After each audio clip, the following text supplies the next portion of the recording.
Australia have pulled out of their tour to Bangladesh following reported security threats from militant groups, or as they are technically known, I'm sorry I cannot say that, it's a family show. A huge disappointment for everyone, particularly coming so soon after Australia also refused to play in 3 out of the 5 tests during last summer's Ashes. A spokesperson for the future of cricket and humanity in general has issued a statement saying, I really don't like the way this is going. Feel cold. In actual violence news, Indian fans threw bottles on a pitch during the T20 match with South Africa in Kotak in a protest against humanity's excessive use of environmentally damaging plastics and a general economic and social over-reliance on petrochemicals. Is that olive oil? Not that kind of show. The fact that this coincided with India being skittled out for 92 has led to some people misinterpreting the protest for an infantile outbreak of sports-watching tantrum-stropping. Shame. Save the ferrets. Some good news on this front, however, from the UAE, where Pakistan have recycled Shoaib Malik. Again, the alleged all-rounder has been removed from a landfill site and will take his place in Pakistan's 16-man test squad.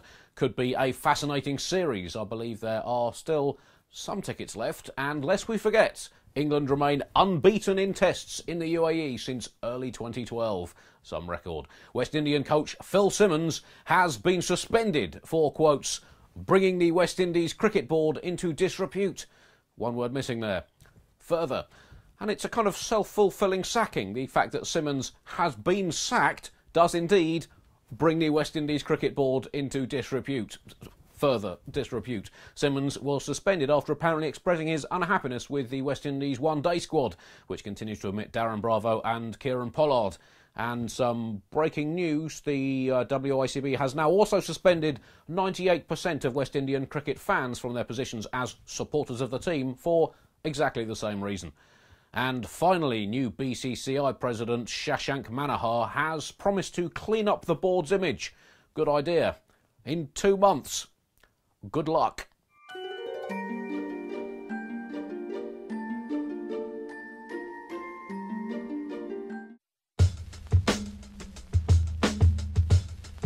So, Doc, England, back in the UAE? Are we? Oh no. Oh, I'm having terrible flashbacks. Oh, hit the ball, England. Hit the ball with the bat. It didn't go so well for you guys last time, did it? Well, not if you're counting the results, for example, or the batting. But apart from that, not too bad. What about the last time you guys baggy greened it up in this part of the world? What do you mean? You lot lost 3-0. We only lost 2-0. You only played 2 tests. Go easy on the maths, Archimedes.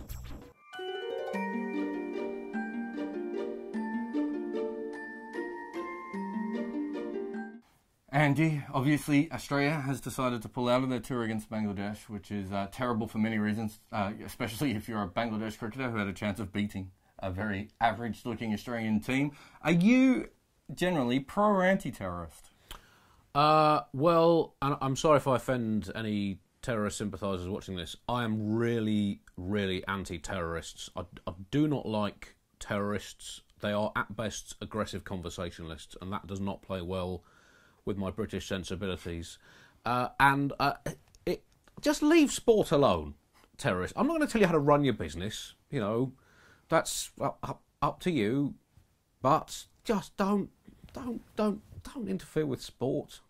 The sport is supposed to be an escape from like you, Mr. Terrorist. Please, butt out.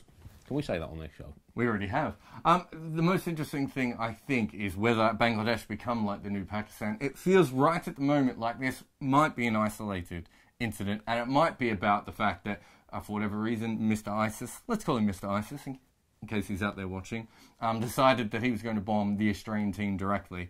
But the bigger problem will be is if we have another team like Pakistan pulled away from their home. I'm not sure cricket can handle that. I'm definitely not sure Bangladesh can handle that, and especially because they're playing so good at home. In between the rain, they're playing amazingly. It's a real worry. The problem is, having said somewhere is too dangerous to play cricket, I guess the next time they say to a team, it's fine, that team is going to say, are you absolutely sure about that? And that doubt's going to be there. And we've seen with Pakistan, it's been it's taken years, and can you imagine Australia or England touring Pakistan in the foreseeable future? No. It doesn't look good. So, bad luck, Bangladesh. This is far from ideal. Horrible. Terrorists, grow up.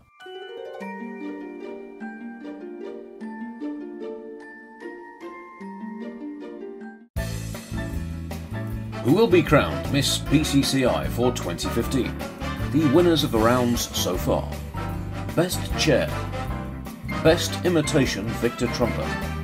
Best Srinivasa. Best Plate. Best Lalit Modi Selfie. Best Srinivasa. Best Hat.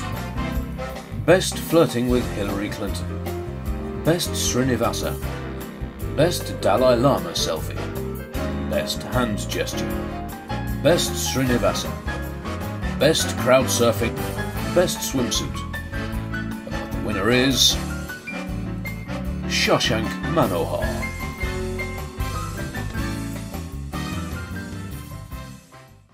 It's very important to know that WICB does not stand for Worthless Idiotic Cricket Board, although in this case it kind of does. WICB,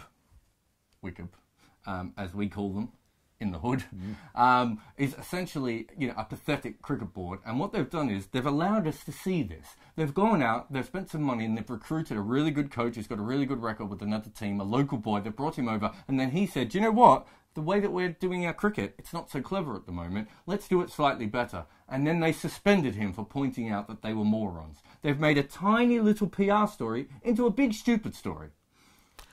I think all this has shown, Jarrod, is further evidence that the sequel to Fire in Babylon is going to be really bad.